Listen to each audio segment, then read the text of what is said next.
Two rivals came forward to vie for the dead dictator's absolute power.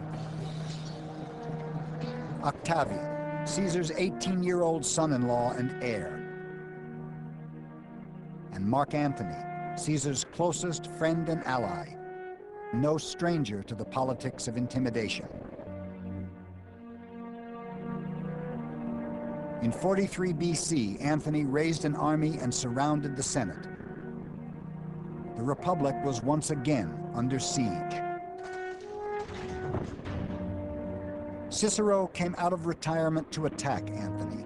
He thought Octavian was the Republic's last chance.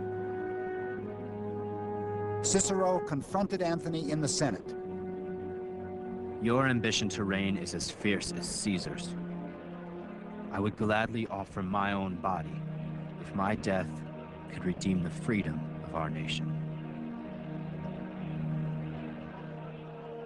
Antony took Cicero at his word, and 2 months later, his thugs murdered the Republic's boldest defender.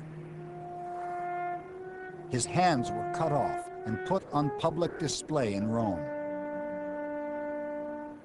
Its conscience dead, the Roman Republic was in crisis.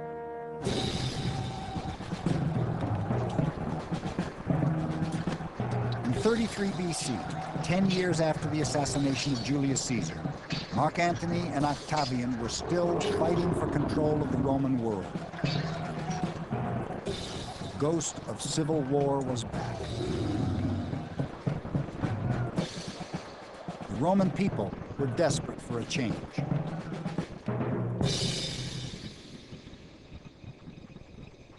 The rule of a single man is the only remedy for a country in turmoil. Tacitus. Octavian finally defeated Antony in 31 BC to become the undisputed ruler of the entire Roman world.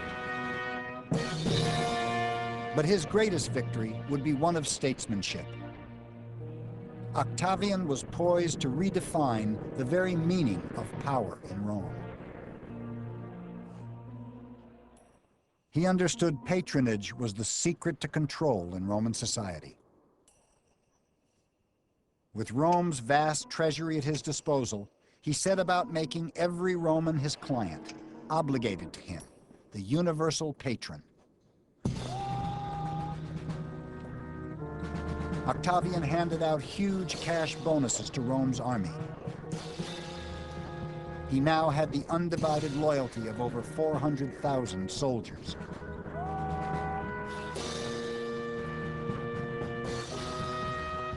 He then played to the people like never before, increasing the grain handout and building huge aqueducts to bring fresh water to Rome's poor. Octavian then focused on the most important ritual of all. He staged the most lavish games Rome had ever seen. Wild beasts and gladiators fought for days in the packed arena. Seduced, the people voted him all the power he asked for. The Roman Senate then stunned everyone. In 27 BC, they allowed Octavian what they had denied Caesar, the constitutional right to absolute power for life. Octavian took the name Augustus, the sacred one. Rome, once a bastion of open government, had willingly become an empire, ruled by a single man.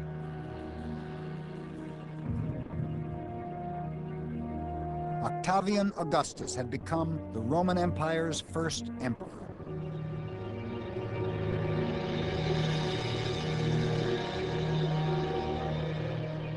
"2,000 years later, Benito Mussolini, Rome's last fascist dictator, styled himself on Rome's first emperor in revealing ways. Like Augustus, Mussolini seized power by force. Like Mussolini, Augustus forced a consensus through intimidation. But for the vast majority of people in the Roman Empire, that didn't matter. For them, Augustus was a savior. He offered the peace and stability they had craved for nearly a century. From the Atlantic to the Euphrates, from Spain to Syria, people were free to think about something other than war. It was the Pax Romana, Rome's golden age, the longest period of peace Europe has ever known.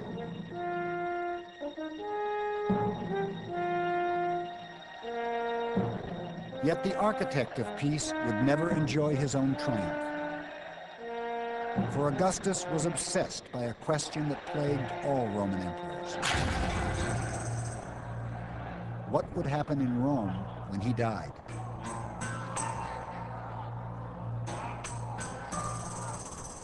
The dilemma of dynastic succession would haunt Augustus for the rest of his life.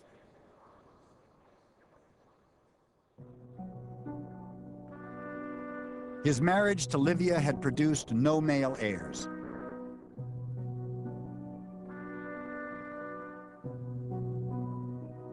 The burden of producing one fell on his young daughter, Julia.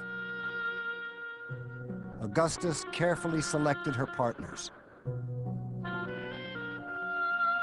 Julia was married first to her cousin, Marcellus, but he died tragically at the age of 19.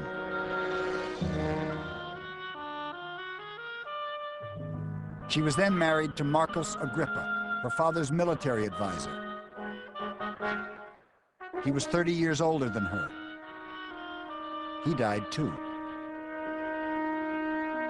Finally, Julia was paired with Tiberius, her own stepbrother. The only thing they shared was a mutual dislike for each other's company. Poor Julia was overwhelmed by the arranged marriages. Inevitably, she looked elsewhere for intimacy. Augustus was trapped. 10 years earlier, he'd passed draconian laws banning adultery, on punishment of exile or death. The emperor was forced to banish his own daughter to an island off the coast of Italy. Julia was never allowed to return to Rome. The pressures of dynastic succession had claimed its first victim.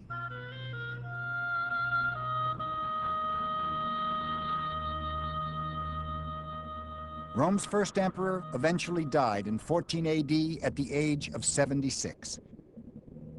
He'd ruled Rome peacefully for over 40 years. I restored, I completed, I built, I gave. Augustus.